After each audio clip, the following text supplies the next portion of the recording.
Magandang umaga po sa inyong lahat mga kamatyas! Ngayon naman ang ating tututukan ay ang ongoing FIDE World Rapid Team Championship na ginaganap ngayon sa Germany. Ang time control dito ay 15 minutes plus 10 seconds increment at ito po ay kauna-unahang event ng World Rapid Team dahil usually ang World Team long game yan, standard time control. Mukhang natutupad na ang gusto ni Magnus na mabilisan na chess, rapid at blitz. Ayaw niya kasi ng long game na, naboboring na si Magnus eh. Okay, ito po ay team composition na animan. Pwedeng maglagay ng babae o kaya player na hindi pa lumalampas ng 2,000 ang rating. Yan ang diskarte ng composition dito eh. At unang nakaharap nila Wesley, ang team ng FIDE Board Management. Pinangunahan ni Grandmaster Victor Bologan, formerly Super GM yan. At sa team naman nila Wesley, Team WR Chess. Sa end part ng video, makikita nyo po yung kanilang salubungan ng team results at makikita nyo na rin ang lineup kung sino ba ang ka-teammate ni Wesley. Okay. Ang ginawa ni Wesley, nag-E4, nag-E5 si Bologan, Knight F3, Knight C6, Bishop C4, Knight F6, Knight G5. Tinirahan ng tinatawag na fried liver variation. Fried liver attack. Usually kasi tira, 'di ba? Lagi nating nakikita D3, Knight C3, pero dito Knight G5. Hindi na masyadong ginagamit 'yan, pero rapid naman ito, sakto lang 'yan. D5 good move, kailangan i-block. Knight A5 good move, 'yan talaga ang main line. Kasi kung ka-capturein ang pawn, may sacrifice knight takes F7, matagal ng istorya itong natapos na, refuted na kasi ito eh. Mababawi't mababawi ang knight. Halimbawa, pagpalagay na mag-Knight E7, ipilit pa rin mag-D4. Tingnan nyo po ang evaluation bar. Malayo-layo pang lakbay ng theory ito, pero pag nakapag-castling na ang puti tapos natutukan ng Tori dyan, sangay-sangay na komplikasyon ang aabuti ng black dyan. Okay, kaya dito, balik tayo, Knight A5 good move, Bishop B5 check, at nag-C6 harang, kumapture, takes, Bishop D3, Bishop D6 para magka-castle, nag-castle, at nag-H6 at yan ang nagpawala dito sa Masters Opening database ng chess.com. Dahil sa mga nagdaang laban, sinisimplihan lang ng castling yan eh. Bago pitikin ng H6 para paalisin ang knight. Pero nag-H6 muna. Knight E4, takes, at nag-castle, D3. Nako, nagbabadya ng mga sibat-sibat ng bishop sa kingside, at nag-F5 na, inistorbo na, nag-Bishop F3, bumitaw ang veteranong si Bologan ng E4, sacrifice, kinapture, takes, at nag-Bishop E2, ang unang markadong bad move na binigay kay Wesley. Dapat daw ang tira, talagang tuluyan ng capturein yan. Ngayon, ang balak dito, magbi-Bishop takes H2. King takes, may Queen H4 check.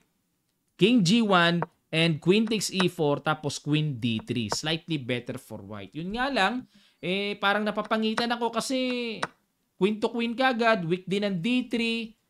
Feeling ko, tablahan lang din ito. Diba?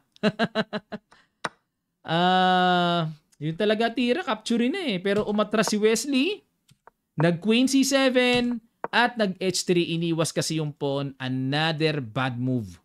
Dapat daw ang tira King G1. At wag masindak, baka na-pressure si Wesley na baka mamaya capturein yung pawn niya, na tipong pag ginitiri niya, kulong, kakapturein dyan, pero kulang ang katulong ng black dito. Kulang.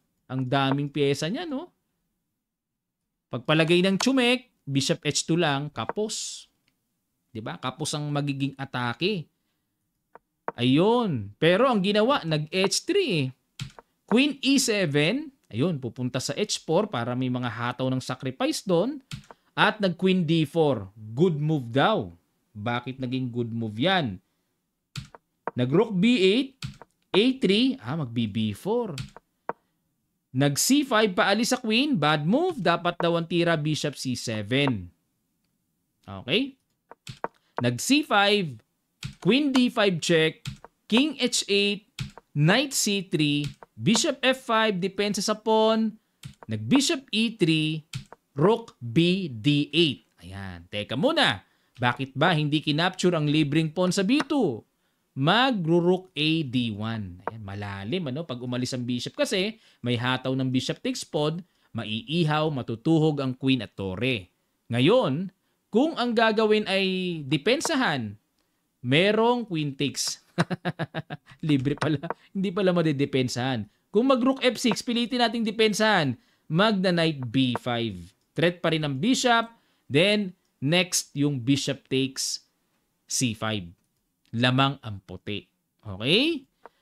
Pero, ang ginawa kasi dito, nag-rook BD8, rook AD1, nag-bishop H2 check, yun lang. Sinadya.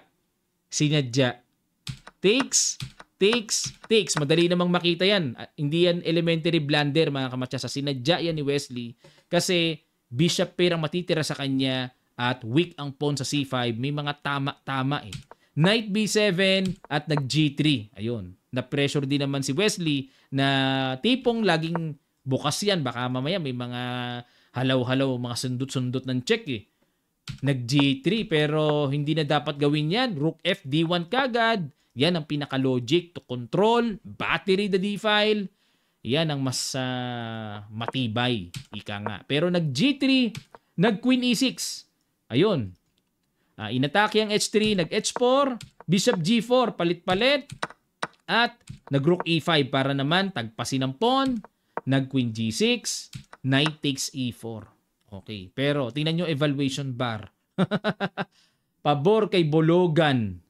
Nag-Rook E8, good move para mapuwersang mapalit, at nag-Knight C3, Queen G6, Rook C1, depensa muna, at nag-Queen F5. Mahirap ito. Mahirap ang walang queen. Mahirap. Alam niyo yung kantang yon?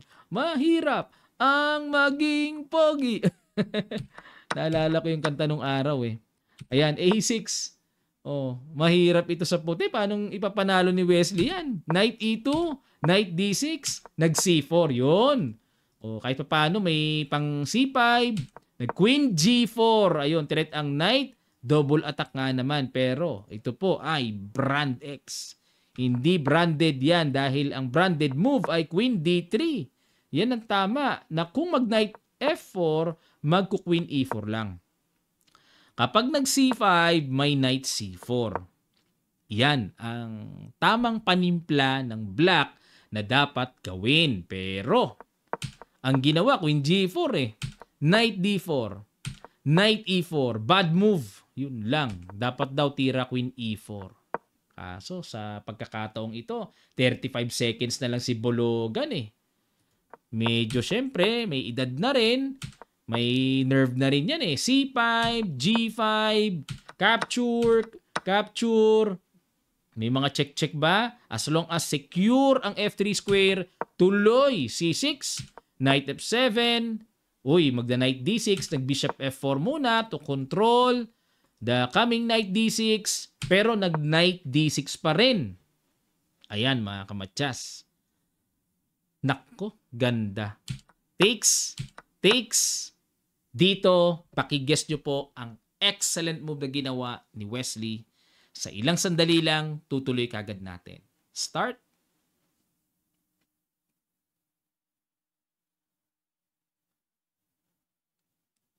Maraming salamat mga kamatsas.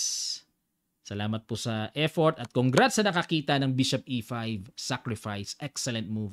Kasi hindi pwedeng magmadali mga kamatsas. Lagi tayo dapat alisto na baka mamaya, uy, si 7 queen na ako. May queen takes F2. Yan ang iyakan dyan. May panggulo pa. Winning pa rin naman pero syempre nakakakaba. Baka mamaya may mga check-check pa eh na panggulo eh. 'Di ba? Mas safe pa rin yung Bishop E5 para malihis sa panggulong Queen F2, Queen takes, then C7, unstoppable C8, may check tempo pa. Mahirap ang maging pogi. Ayan. Ipakita ko sa inyo mga kamatsas ang kanilang team results. Ito ang banggaan ng kanilang team. Ayan no. WR Chess 4.5 points at 1.5 lamang ang FIDE Management Board. Ayun. Ang ka-teammate ni Wesley, Abdusatorov, Nepo, Kamer, Ho Yifan, at si Rosentain. Ayun. May isang babae pala at may isang unrated yata yan eh.